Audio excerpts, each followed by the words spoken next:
The scream that saved my life came from a 10-year-old girl. Grandpa, run! Lily's voice shattered the Caribbean calm like glass against marble, her small fingers digging crescents into my weathered palm. The cruise ship's polished deck stretched before us, gleaming under a sun that suddenly felt too bright, too hot, too close.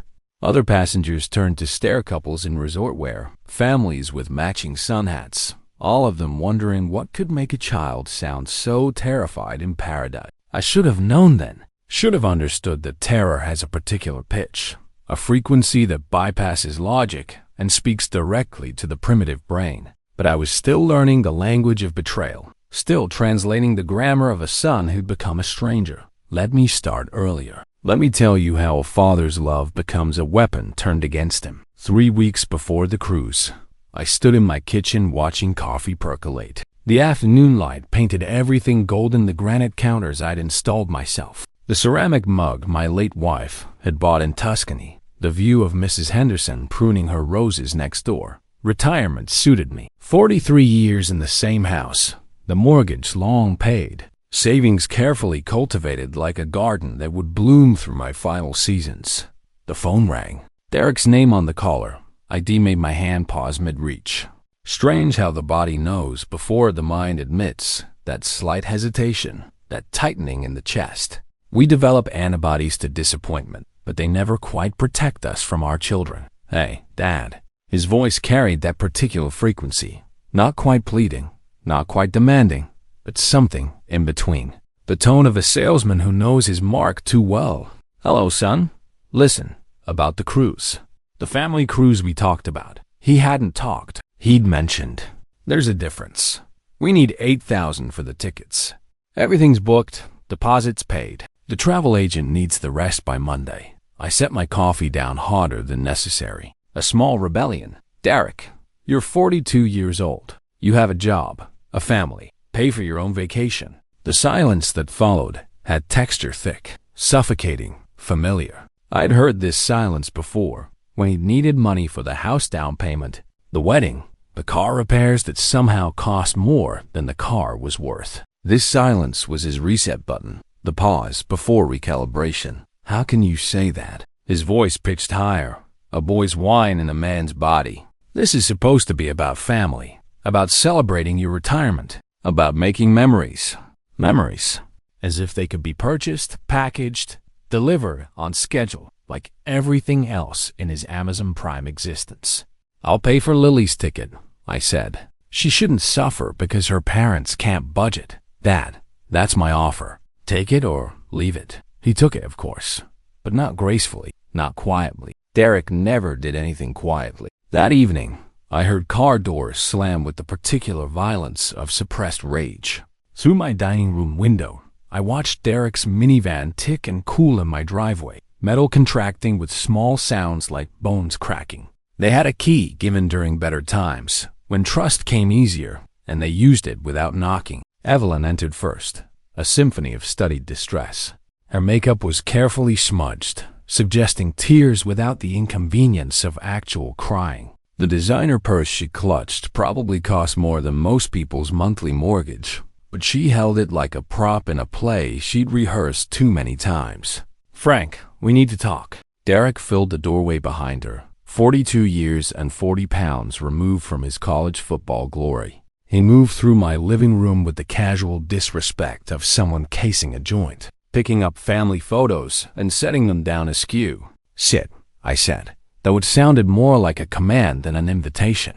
Evelyn perched on my leather armchair's edge, a bird ready for flight. Derek remained standing, looming. The power dynamics were as subtle as a sledgehammer. We're drowning, Frank, Evelyn's voice cracked on cue. We owe $50,000. $50,000. The number hung in the air like smoke from a fire I hadn't started, but was expected to extinguish. To whom? I asked, though I already suspected the answer wouldn't be Visa or MasterCard. Derek's jaw tightened. Does it matter? It does if you're asking me to pay it. We're not asking you to pay it.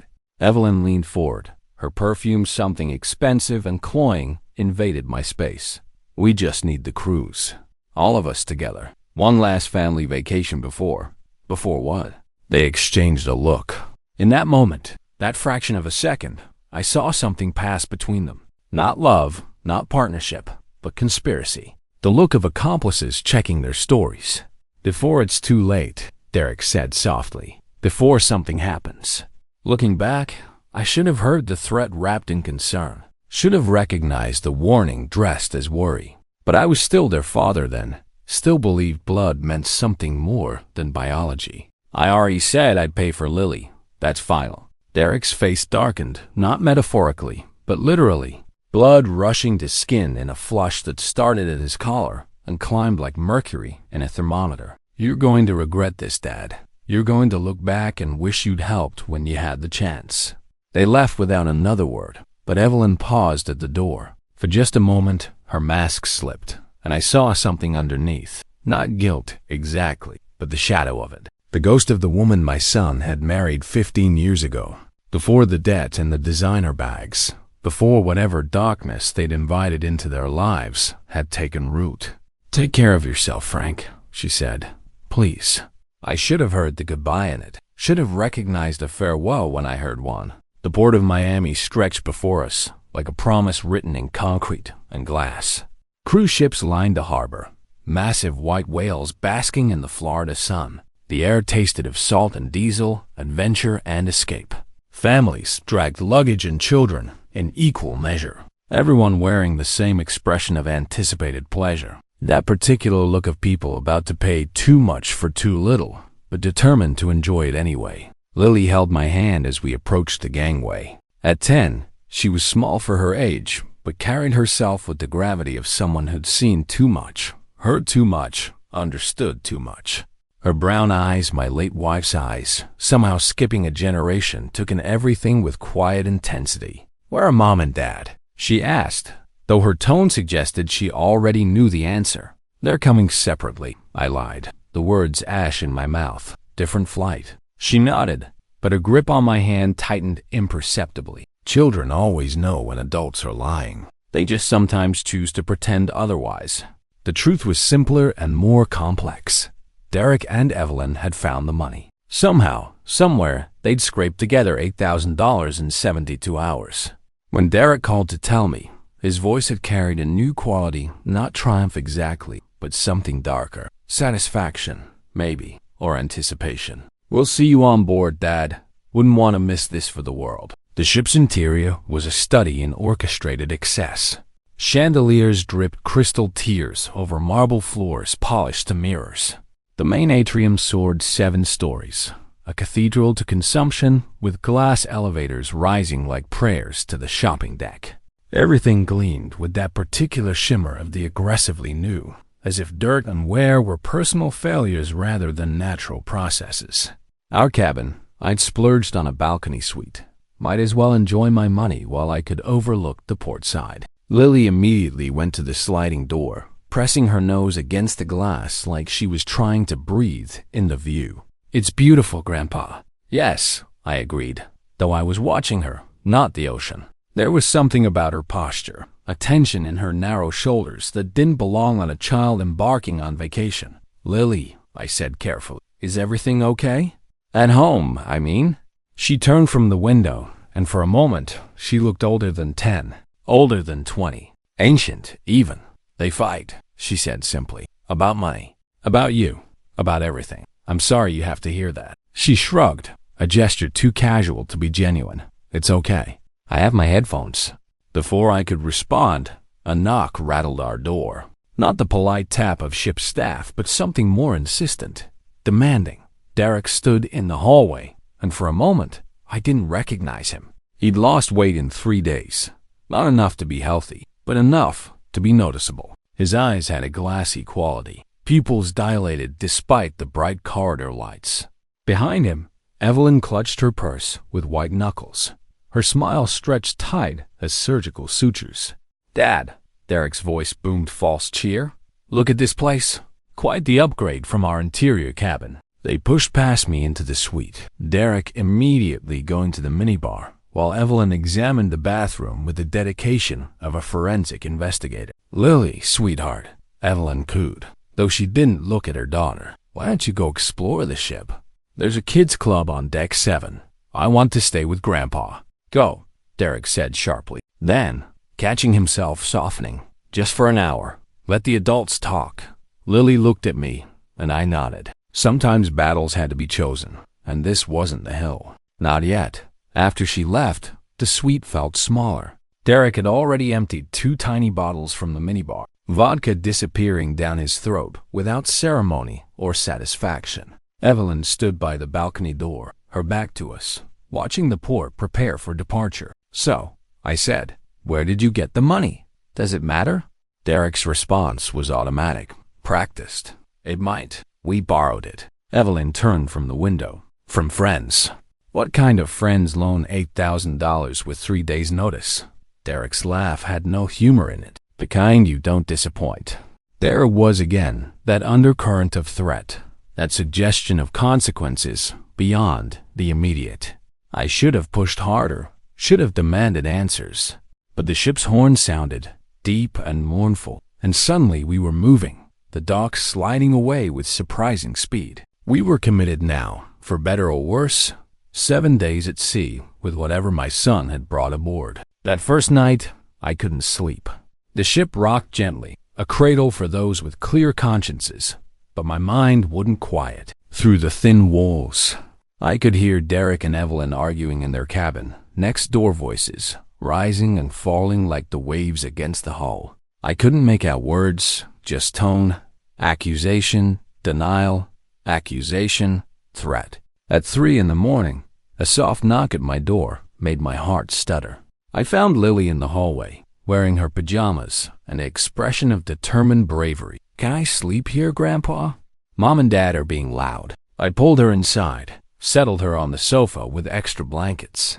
She fell asleep instantly, the deep, trusting sleep of children who believe adults can fix anything. I sat in the chair beside her, standing guard against dangers I couldn't name but felt gathering like storm clouds on the horizon. The next morning brought forced normalcy. Breakfast in the main dining room, where ice sculptures melted slowly into their own perfection, and omelet stations produced custom disappointments with assembly line efficiency. Derek and Evelyn appeared refreshed, coordinated in matching resort wear that suggested harmony where none existed. Sleep well? Derek asked, cutting into Eggs Benedict with unnecessary violence. Fine. Lily wasn't in her bed this morning. Evelyn's observation carried an edge. She stayed with me. You were ... loud. Derek's fork paused midair. We were discussing plans. For today. For the week. At 3 a.m? Time zones, Evelyn said quickly. We're still adjusting. We hadn't changed time zones. Miami to the Caribbean was a straight shot south. But I let it go. Filed it away with all the other lies accumulating like barnacles on the hull of our family ship. The day progressed in forced activities. Pool deck, where the sun beat down with tropical insistence and children shrieked with chlorinated joy. Lily swam while I watched, and Derek and Evelyn huddled under an umbrella, heads together, planning something I wasn't meant to know. A man approached them, at one point tall, lean, with the kind of tan that came from necessity rather than leisure. He wore crew whites, but something about him felt wrong. Maybe it was the way he stood, too still, too watchful. Or maybe it was how Derek jumped when he appeared, how Evelyn's smile froze like a screen on pause. They talked for less than a minute, but when the man left, Derek's hands were shaking. He covered it by ordering another drink, but I saw. I always saw. It's a father's burden and gift to notice everything, understand nothing, until it's too late. That evening was formal night. The dining room transformed into something from another era. Waiters in white gloves and passengers in their best approximation of elegance. Lily wore a dress I bought her blue like the deep ocean, with small silverfish embroidered along the hem. She looked like her grandmother had at that age, all promise and possibility. Derek proposed a toast halfway through dinner. He stood, champagne glass raised, that salesman's smile plastered across his face. To family, he said, to second chances, to making things right. We clinked glasses, the sound crystalline and hollow. Lily raised her juice glass solemnly, playing along with adult rituals she didn't understand. But as Derek sat down, I caught him looking at his watch. then at the dining room entrance, and back at his watch, waiting. "I need some air," I announced after dessert. "Lily, want to see the stars?" She jumped up immediately, eager to escape the suffocating formality. Derek started to object, but Evelyn put a hand on his arm. Another look passed between them. "Don't be too long," Derek said. "We should talk. About tomorrow." Tomorrow. The word hung between us like a threat dressed as a promise. The deck at night was a different world. Most passengers had retreated to the casino or the shows, leaving the railings to couples seeking romance and insomniacs seeking peace. Lily and I found a spot near the stern, where the ship's wake glowed phosphorescent in the darkness, a road of light leading back to everything we'd left behind. "Grandpa," Lily said, her voice small against the ocean's vastness. "Are you scared?" The question surprised me. "Of what, sweetheart?" "I don't know. Everything feels ... wrong." She was right, of course. Children and animals, they sense danger with parts of themselves we adults have learned to ignore. But what could I tell her? That her parents had brought something dark aboard? That the man in crew whites wasn't crew at all? That the $50,000 they owed had probably grown interest, measured in more than money? "Sometimes," I said carefully, "adults make mistakes. Big ones. But that doesn't mean we stop loving them. Even when they do bad things, even then." She considered this, her small face serious in the deck lights. "Mom's been crying a lot. Real crying. Not the fake kind she does when she wants something." "How can you tell the difference?" "Real crying is quieter." We stood in silence, watching our wake disappear into darkness. Somewhere behind us, a door opened, and music from one of the lounges spilled out something jazzy and melancholic. A saxophone mourning losses not yet realized. "We should go back," I said eventually. "It's getting late." But when we returned to the cabin deck, Derek and Evelyn weren't in their room. Through the thin walls, silence. I tucked Lily into bed in my suite, double-locked the door, and sat by the window watching the ocean pass. The moon was full, turning the water into hammered silver, beautiful and cold. At 2 a.m, scratching at my door. Not knocking, scratching, like an animal seeking entry. I approached carefully, looked through the peephole. Derek stood in the hallway, swaying slightly, his face pale and sweaty despite the air conditioning. I opened the door but kept the chain on. "What do you want, Dad?" His voice was thick, words slurred not from alcohol but from something else. Fear, maybe. "Dad, I need to tell you something. Tomorrow. No, now, please." He pressed his face against the gap, and I could smell him sweat and fear and something medicinal. "They're going to... Tomorrow they want ... Who's they, Derek?" But footsteps in the hallway made him jerk back. The man from the pool appeared, still in crew whites, though I noticed now that his name tag was generic, just staff, without the personal touches real crew members wore. "Everything all right here?" His accent was carefully neutral. Could have been from anywhere or nowhere. "Fine," Derek said quickly. "Just saying good night to my father." The man's eyes found mine through the gap. They were flat, emotionless, like a shark's. "You should get some rest, sir. Big day tomorrow." It wasn't a suggestion. Derek retreated to his cabin, the man following at a distance that suggested escort rather than coincidence. I closed my door, threw the deadbolt, and moved a chair against it for good measure. In the bed, Lily stirred but didn't wake. Big day tomorrow. The words circled my mind like vultures over carrion. Morning came too soon and not soon enough. The ship had docked at its first port, some private island the cruise line owned, marketed as paradise, but probably closer to purgatory. White sand, blue water, palm trees positioned with mathematical precision. Nature improved by corporate committee. At breakfast, Derek looked worse. The sweat from last night had dried into a grayish pallor, and his hand shook so badly he could barely hold his coffee cup. Evelyn sat rigid beside him, her makeup perfect but unable to hide the bruised dark circles under her eyes. "Beach day," she announced with brittle cheer. "Doesn't that sound fun, Lily?" Lily looked at me. "Can Grandpa come?" "Of course," Derek said, but his eyes said otherwise. "We'll all go. Family day." The beach was postcard perfect, and somehow sinister for it. Too perfect, too empty despite the ship disgorging hundreds of passengers. We set up under a palapa, Derek and Evelyn in the shade, Lily and I closer to the water. The man in crew white stood at the beach bar, not serving drinks, but watching, always watching. "I want to swim," Lily announced. "Stay where I can see you." She nodded and ran to the water, her joy a bright spot in the growing darkness. I watched her play in the waves, but my peripheral vision tracked Derek and Evelyn. They weren't relaxing.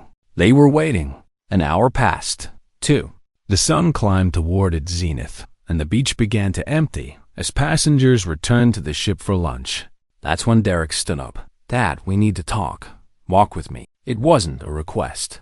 We walked along the waterline, away from Lily, but still within sight. The sand was hot enough to burn through my sandals, and the sun beat down with an intensity that felt personal, targeted. "Whatever you've gotten yourself into," I said, "we can fix it. There are resources, programs." Derek laughed, bitter and short. "Programs? Dad, you don't understand. These people don't accept payment plans. Then we go to the police." "With what?" "Hey, officer, I borrowed money from criminals, and now they want it back? They'll kill me, Dad. Kill Evelyn. Maybe even." He stopped, but I heard the rest.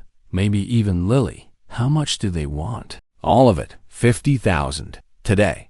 "I don't have $50,000 in my beach bag, Derek. But you have it. In your accounts. You can transfer it. Wire it. They have ways." I stopped walking. Is that what this is? The cruise, the family time, it's all just an elaborate shakedown? Derek's face crumpled. For a moment, he looked like the boy who'd once brought me his broken bicycle, certain I could fix anything. I didn't want this, but they said if I could get you here, isolated, no way to run, they said they'd give me time, work out a deal. And if I refuse? He looked back at the beach, where Evelyn sat rigid under the palapa, and the man in crew whites had moved closer. Then accidents happen. Ships are dangerous places. People fall overboard, have heart attacks, food poisoning. The threat was clear, but something else was clearer. Derek was scared, but not surprised. This wasn't a revelation to him. It was a confirmation. "You knew," I said slowly. "When you called about the cruise, you already knew this would happen." He couldn't meet my eyes. I thought maybe you'd just offer, like you used to, before you got so ... Tired of enabling you? Careful with your money. We stood there, father and son, strangers wearing familiar faces. The gulf between us was wider than the ocean surrounding us, deeper than any water.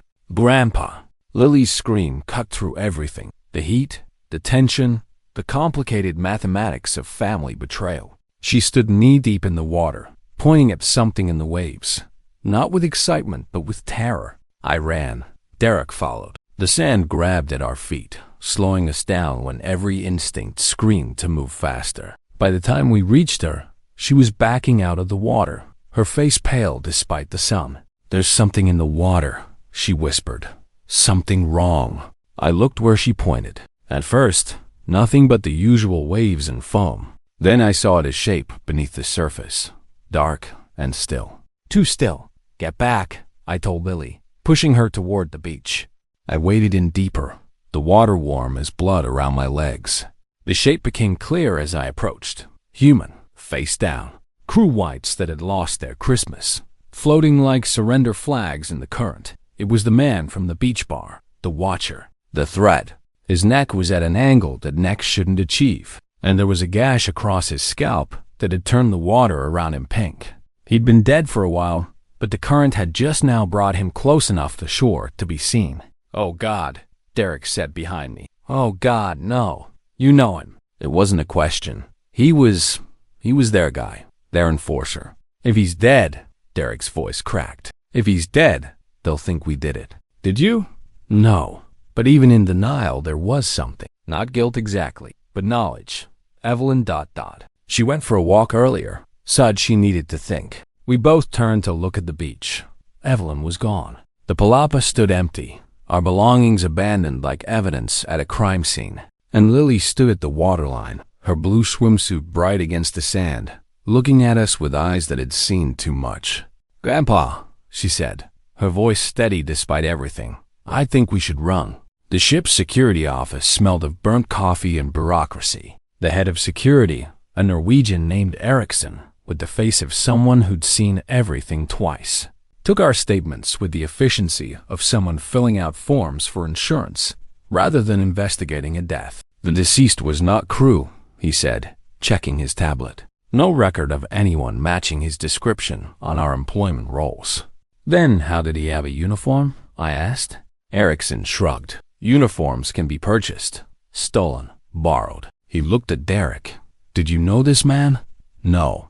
Derek lied badly. Mrs. Whitman, your wife, she's not with you? She wasn't feeling well. Seasickness.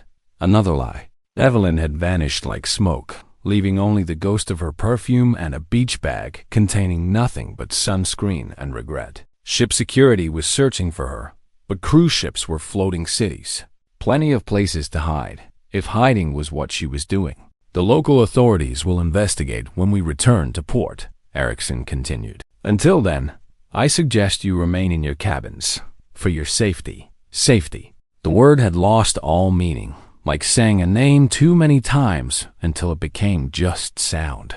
Back in my suite, Lily sat on the bed, still in her swimsuit with a ship's towel wrapped around her like armor. She hadn't spoken since the beach, but her eyes tracked everything, every movement, every glance between Derek and me. You should shower, I told her gently. Get changed. She nodded but didn't move. Is Mom okay?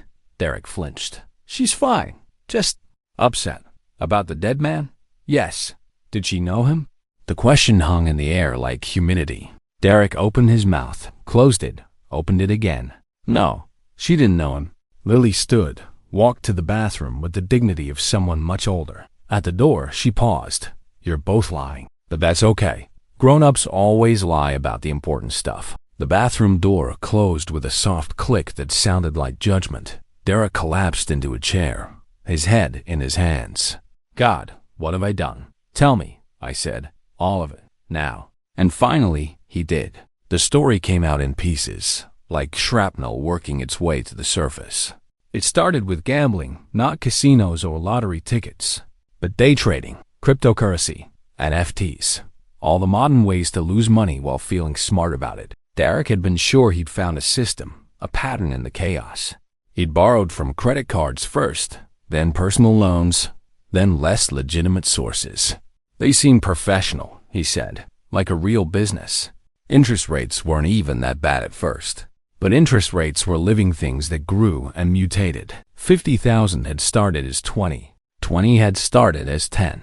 And somewhere along the way, Derek had stopped being a customer and become property. They wanted me to do things. Small things at first. Move packages. Make introductions. Then bigger things. He looked at his hands as if they belonged to someone else.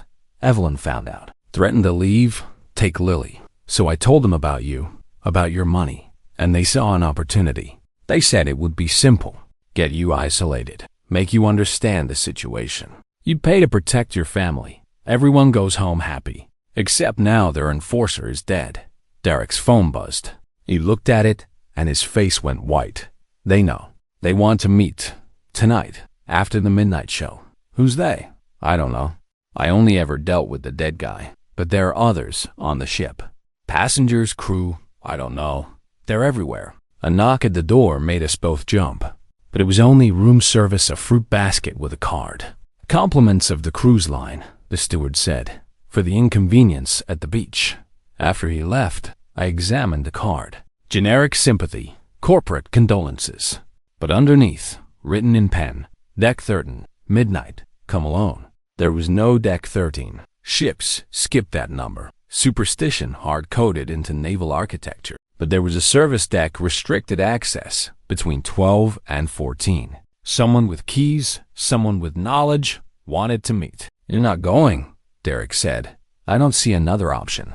It's a trap. Everything's a trap. The question is, which one has an exit? Lily emerged from the bathroom, changed into shorts and a t-shirt, her wet hair combed back. She looked between us, reading the room with that preternatural sense children develop in unstable homes. Are we going to dinner? She asked.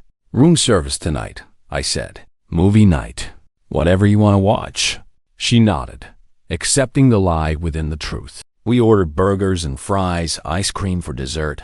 And she picked some animated movie about a girl who saves her village through cleverness rather than strength. Appropriate, considering. Derek barely ate, pushing food around his plate like a child. His phone buzzed constantly, messages he read, but didn't answer, each one making him paler, sweatier, more diminished. At 10, I put Lily to bed. She hugged me tighter than usual, her small arms surprisingly strong. "Grandpa," she whispered, "if something happens, if Mom and Dad can't, would you take care of me?"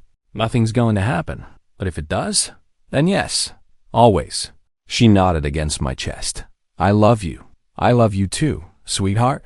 I waited until her breathing deepened into sleep, then faced Derek. "You're staying here. Lock the door. Don't open it for anyone except me. Dad, this is my decision. My consequences. They'll kill you. Maybe. But they'll definitely kill you if you show up. You're the debt. I'm the payment. They want me alive." He wanted to argue, but we both knew I was right. In the mathematics of crime, Derek was a liability. I was an asset. At 11:45, I left the suite. The ship at night was a different creature, lights dimmed, music muted, shadows everywhere. Most passengers were at the midnight comedy show or already in bed. The corridors felt longer, narrower, like the ship was contracting around me. The service deck door was marked "Crew Only" in 3 languages. It should have been locked, but it opened at my touch. Inside, industrial lighting and the honest smell of work oil, paint, the ocean without perfume. I wasn't alone. Evelyn stood at the railing, still in her beach dress, but with a maintenance jacket over it. Her makeup had given up, leaving her face naked and years older. She didn't look surprised to see me. "Hello, Frank." "Evelyn, interesting evening for a walk." She laughed, short and bitter. "You always were unflappable. Derek never understood that about you. The calm, he thought it was coldness." "Where's the welcoming committee?" "Dead." She said it simply, like commenting on weather. "The enforcer, Marcus was his name, he's dead. The backup they sent is dead too. Food poisoning, apparently. Bad shrimp." "You?" "Me." She turned to face me fully, and I saw the gun in her hand. Small, efficient, barely visible in the industrial shadows. Funny thing about desperate people, Frank. We develop skills we never knew we had. "You're going to shoot me?" "No, I'm going to save you. All of you. Even Derek, God help me." She moved closer, and I could see she'd been crying the real kind, as Lily would say. Quiet tears that left salt trails, but no sound. "I need you to understand something," she said. "I loved your son once. Really loved him. Before the debts and the schemes and the lies. He was different then. Or maybe I was. Maybe we both were. People change. Or they reveal who they always were." She checked her watch. "In about 5 minutes, the organization Derek owes money to is going to discover their entire cruise ship operation has been compromised. Names, routes, passenger lists, all sent to the VI, DFBI, and Interpol from Derek's email account. He didn't. Of course he didn't. He doesn't have the spine or the passwords. But they won't know that. They'll think he turned state's evidence. Which means he's dead anyway. Unless he's already gone." She pulled out a key card. "Maintenance boat. Deck 3. Stern. It's prepped and ready. Costa Rica in 6 hours if you push it. I've already moved Lily. She's there, waiting. She thinks it's an adventure. You took my granddaughter? I saved your granddaughter. There's a difference." She pressed the key card into my hand. "Take her. Run. Raise her better than we did. What about Derek?" "Derek makes his own choices. He always has." She moved toward the door, then paused. "For what it's worth, I'm sorry. About all of it, but mostly about Lily. She deserved better parents. Come with us." She smiled, sad and final. "Someone has to stay. Create confusion. Buy time. Make them think we're all still here." She held up the gun. "Besides, I have unfinished business. Evelyn, go. Now, before they realize Marcus never made it to the meeting." I ran. Through corridors that seemed to stretch and contract like breathing. Downstairs that multiplied beneath my feet. The key card worked on doors it shouldn't have. Opening passages I didn't know existed. The ship revealed its secret self. The ugly, functional skeleton beneath the pretty skin. The maintenance boat hung in its davits like an afterthought. Lily sat inside wearing a life jacket too big for her frame, clutching a backpack I recognized as her emergency bag, the one I'd taught her to pack, just in case. She looked up when I appeared, and her face broke into relief. "Grandpa, Mom said you come." I climbed in, started the engine. It purred to life, eager for the ocean. The davits were automated, another keycard swipe, and we were descending, the ship's hull sliding past like a city in reverse. "Where's Dad?" Lily asked. I looked up at the ship, its lights a constellation of false promises. Somewhere up there, Derek was waiting in my cabin. Evelyn was settling debts. The organization was discovering betrayal, and we were running grandfather and granddaughter toward whatever dawn would bring. "He'll catch up," I lied. The last lie I'd tell her that night. The boat hit water with a soft splash. I engaged the engine, and we pulled away from the cruise ship, its bulk immediately swallowing stars. The ocean was calm, almost apologetic, as if it knew what it had witnessed and wanted to make amends. Behind us, I heard a sound that might have been a shot, or a door slamming, or just the ship's horn marking another departure. I didn't look back. Neither did Lily. We faced forward, toward the darkness that was really just light we hadn't met yet. Part 5. New compass points. The Costa Rican coast materialized from morning mist like a promise kept. 6 hours of open ocean had transformed us salt crystallized, sun-touched even in darkness. Survivors of more than just water. Lily had slept part of the way, curled against my side with the trust of someone who'd decided, consciously or not, to believe in tomorrow. The marina at Tamarindo was waking up as we arrived. Fishing boats heading out, tourist catamarans preparing for day trips. Nobody looked twice at a grandfather and granddaughter arriving in a maintenance boat. Costa Rica had seen stranger things wash ashore. "Are we home now?" Lily asked, her voice rough with sleep and salt. "For now." I'd transferred money during the night, not 50,000, but enough. Emergency funds moved through channels I'd hoped never to use. Accounts my late wife had insisted on. "Just in case," she'd said. She'd been thinking of natural disasters, medical emergencies. Not this. Never this. We found a small hotel away from the tourist strip. The owner, a woman named Rosa with eyes that had seen enough to recognize trouble without naming it, gave us a room without asking for passports. Cash spoke a universal language, and silence was sometimes the kindest currency. "You need anything, you ask," Rosa said, her English accented but clear. "The little one, she need clothes, food, doctor?" "Clothes," I said, "and information. About schools." Rosa nodded. "You staying long?" "Maybe. Maybe is good. Maybe is possibility." That first day, we did nothing but exist. Showers to wash off the ocean. Food that wasn't cruise ship elaborate rice and beans. Fresh fruit. Grilled fish that tasted of simplicity. Lily ate mechanically, her eyes constantly checking exits, windows, my face for signs of what came next. That evening, as she slept, I finally turned on the news. The cruise ship had made headlines, but not how I'd expected. "Tragedy at sea," the banner read. "Multiple deaths on Caribbean cruise." The details were vague and apparent murder-suicide. A passenger named Evelyn Whitman, who'd killed 2 unnamed individuals before taking her own life. Her husband, Derek Whitman, was missing, presumed overboard. The search had been called off. I sat in the darkness, parsing truth from convenient fiction. Evelyn had bought us freedom with blood and lies.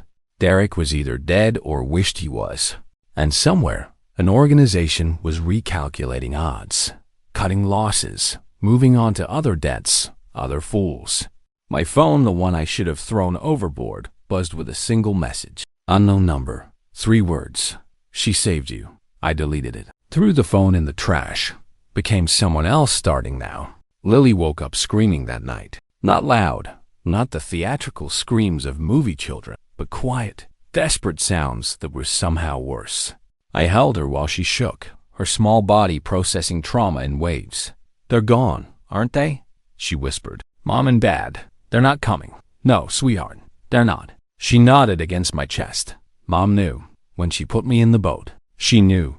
She loved you. They both did, in their way." Their way was broken, I couldn't argue with that. We stayed in Tamarindo for 3 weeks while I arranged what needed arranging. New identities weren't hard to acquire if you knew where to look and how much to pay. Frank and Lily Whitman became Thomas and Sarah Chun, close enough to remember, different enough to disappear. The documents were good enough for daily life, would fall apart under serious scrutiny. But serious scrutiny required someone to be looking. Nobody was looking. I enrolled Lily in an international school where half the students were expatriate kids with stories they didn't tell. She fit right into quiet, too watchful, but excellent at math and surprisingly good at languages. The trauma manifested in small ways. She always sat facing doors, never ate seafood, flinched when people raised their voices. But she was healing, or at least scarring over, which was sometimes the same thing. 3 months in, I got a job teaching English at a local community center. The pay was nothing, but it provided structure, purpose, a reason to get up that wasn't just survival. Lily would do homework in the back while I taught, and afterward, we'd walk home along the beach. Not talking about the past, not yet brave enough to talk much about the future. "Do you miss it?" she asked one evening, the sunset turning everything gold. "Your old life, do you?" She thought about it, really considered. I missed the idea of it, like the life we should have had, but not the actual life. That's very wise. Mom used to say I was an old soul. She picked up a shell, examined it, threw it back. I think she meant I worried too much, or that you saw it too clearly. We walked in comfortable silence, two refugees from a life that had tried to drown us. 6 months passed. The seasons in Costa Rica were subtle wet and less wet, but we learned to read them. Lily's Spanish became fluent while mine remained functional. She made a friend, then two, then a small group of kids who didn't ask about parents or pasts.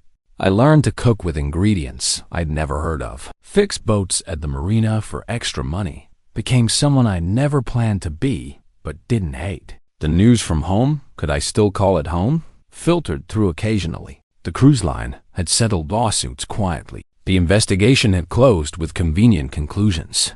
Derek's body was never found, which meant either he was very dead or very clever. I suspected the former, but prepared for the latter. A year in, Lily asked to take sailing lessons. "You sure?" I couldn't hide my surprise. "After everything?" "The ocean didn't do anything wrong," she said. "It just was there while people did wrong things on it. So she learned to sail." I watched from the dock as she handled lines and read wind, her instructor praising her natural instincts. She looked happy out there, or at least free, which might have been the same thing. One afternoon, coming home from the market, I found a man sitting on our porch. My body recognized danger before my mind processed it, muscles tensing, hand moving to the fishing knife I'd started carrying. But he held up empty hands, a gesture of peace or at least pause. "Mr. Chan," he said, using my new name with a slight smile. Or should I say Mr. Whitman? Depends on what you're selling. He was older than me, trim in that way of people who exercised for function rather than form. His clothes were expensive, but understated, suggesting money that didn't need to announce itself. "I'm not selling anything. I'm buying. Or rather, I've already bought." He pulled out an envelope, thick with papers. "Your son's debts. All of them. Purchased, consolidated, and now forgiven." "Why?" "Because Evelyn Whitman saved my daughter." He stood, and I could see the grief around his eyes, old but still sharp. "She was on that ship, recruited by Marcus, thinking it was adventure. Evelyn got her out before she couldn't get out. I owe her a debt I can't repay, so I'm repaying yours." "Derek?" "Dead. Confirmed. The details don't matter, but he can't hurt anyone anymore." He handed me the envelope. "You'll also find account information. Not much, but enough to stop running if you want to. Why should I trust you? You shouldn't, but you will. Because you're tired, and the girl deserves better than always looking over her shoulder." He walked past me, then paused. "Evelyn left a letter. For Lily. It's in there. Your choice whether she sees it." He left in a car that suggested money, but not flash.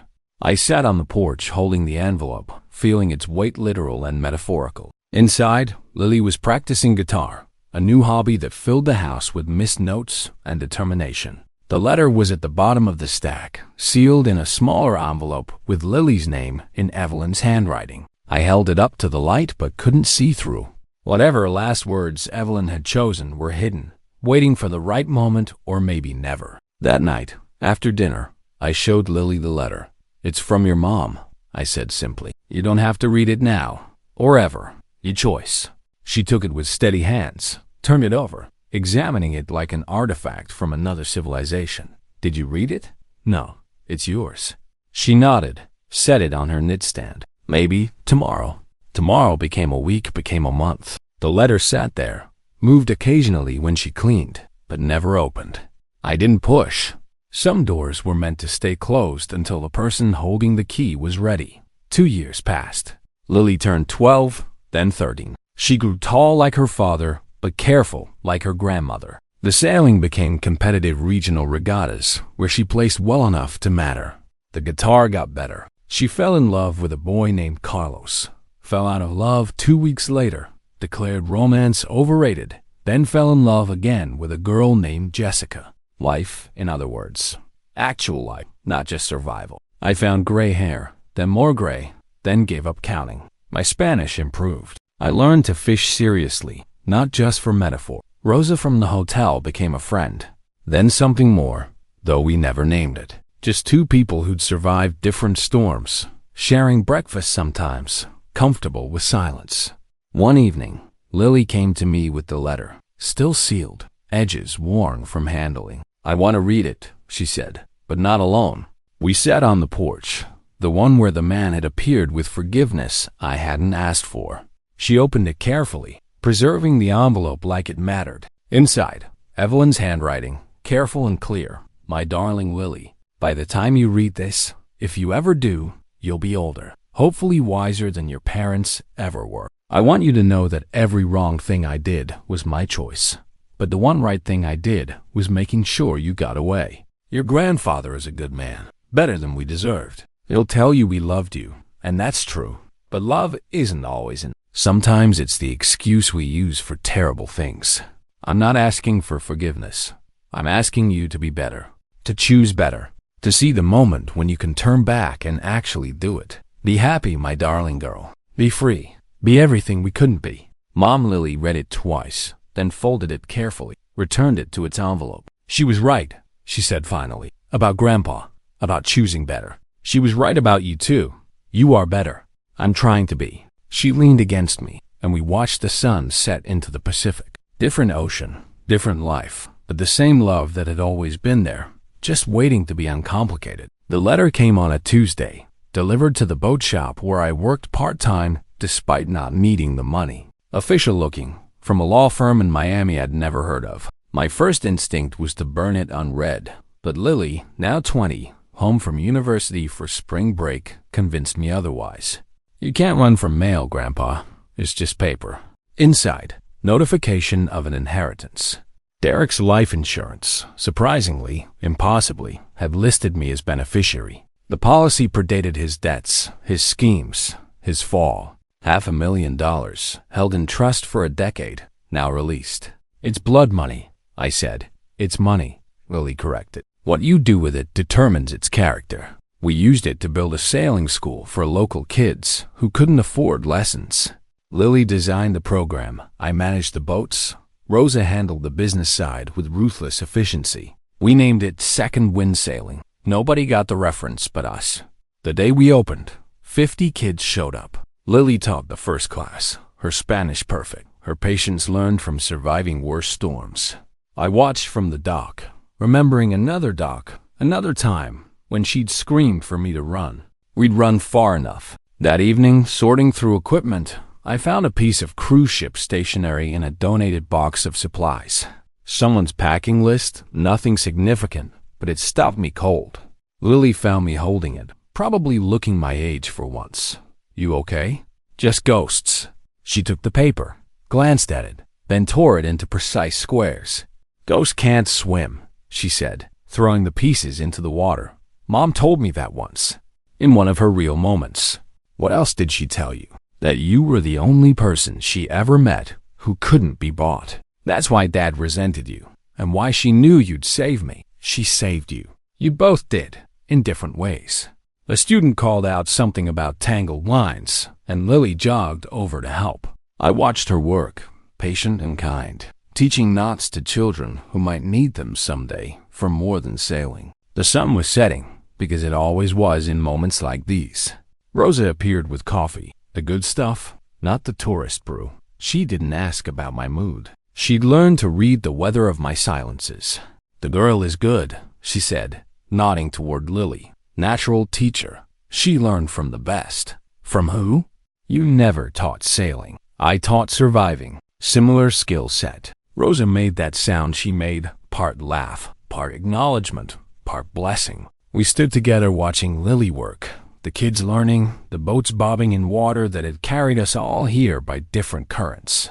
My phone, a new one, clean of history, buzzed with a text from Lily. "Stop being melancholy. We have dinner at 7. Jessica's cooking." Jessica, the girl from 3 years ago who'd become the woman Lily was probably going to marry. A doctor, or almost one, with gentle hands and no patience for bullshit. She knew our story, the real one, and loved Lily anyway. Maybe because of it. "Come to dinner," I told Rosa. "Jessica's making that fish thing you like. The one with the mangoes?" "That's the one." We closed up the school, checked the boats twice, old habits, and walked toward home. The same beach path Lily and I had walked years ago, discussing missing things and old souls. Now it was just a path, pretty in the evening light, leading to a house where people who'd chosen each other gathered. At dinner, Jessica told hospital stories that made us laugh and wince. Rosa gossiped about tourist disasters at the hotel. Lily planned new sailing routes for advanced students. I listened mostly, adding a word here and there, comfortable in my role as the elder who'd earned his silence. After dessert, something chocolate that Jessica swore was healthy, Lily stood up.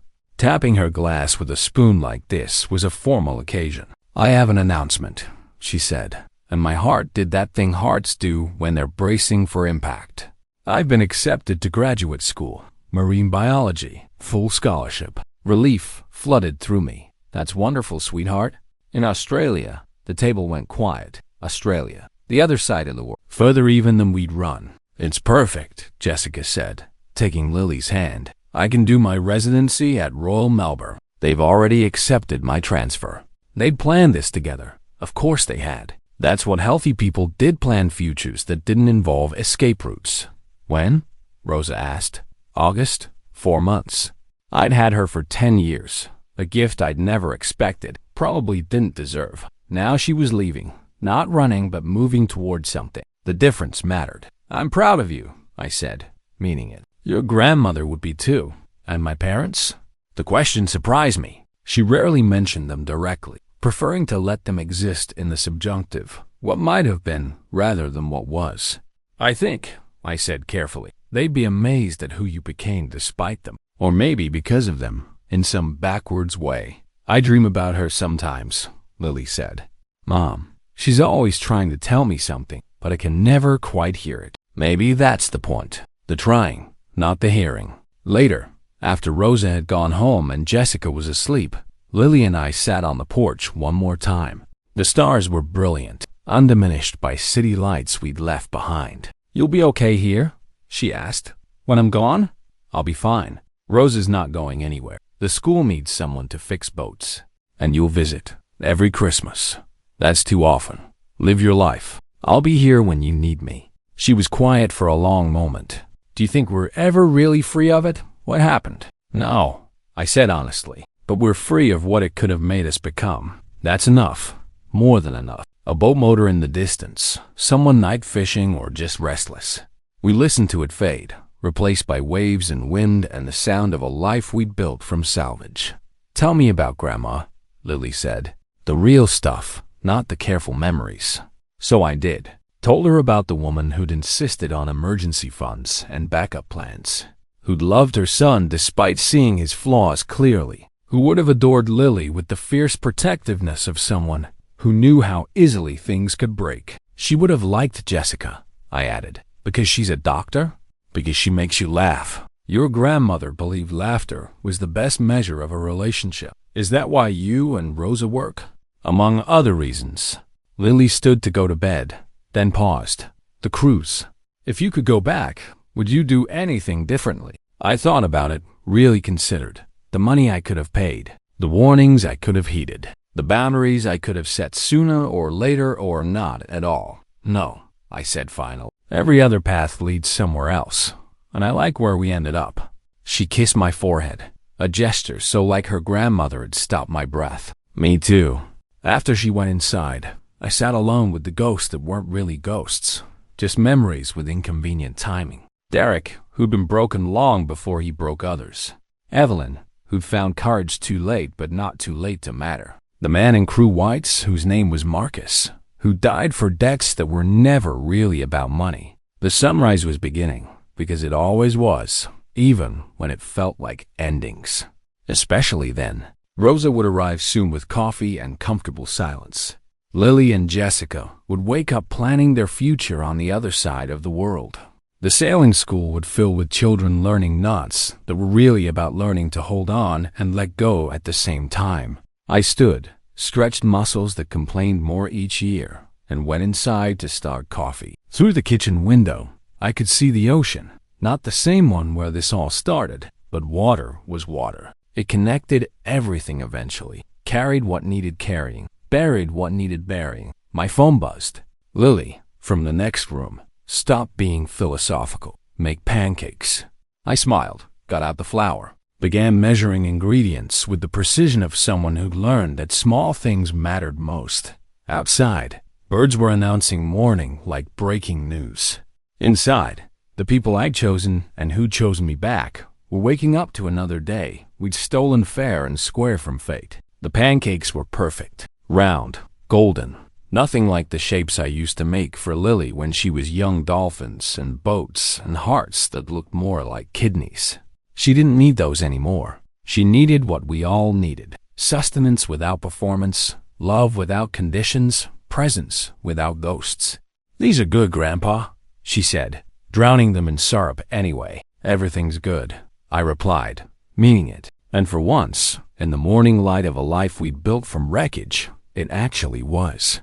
The boat shop still operates in Tamarindo. Every summer, local kids learn to sail for free, their laughter carrying across water that keeps no record of what it's seen. The instructors are a rotating cast of volunteers who've all run from something teach knots and wind reading, and the most important lesson, sometimes the only way out is through. Frank Chun, who was once Frank Whitman, still fixes boats, his hands steady despite their age.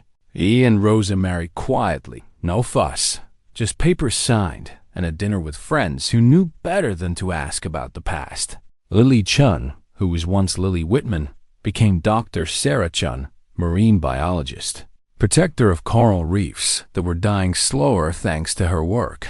She and Jessica had 2 children, named them after no one in particular, gave them roots deep enough to weather any storm. She never forgot the scream that saved them both. But more importantly, she remembered the silence after the blessed, hard-won silence of a life finally, fully lived.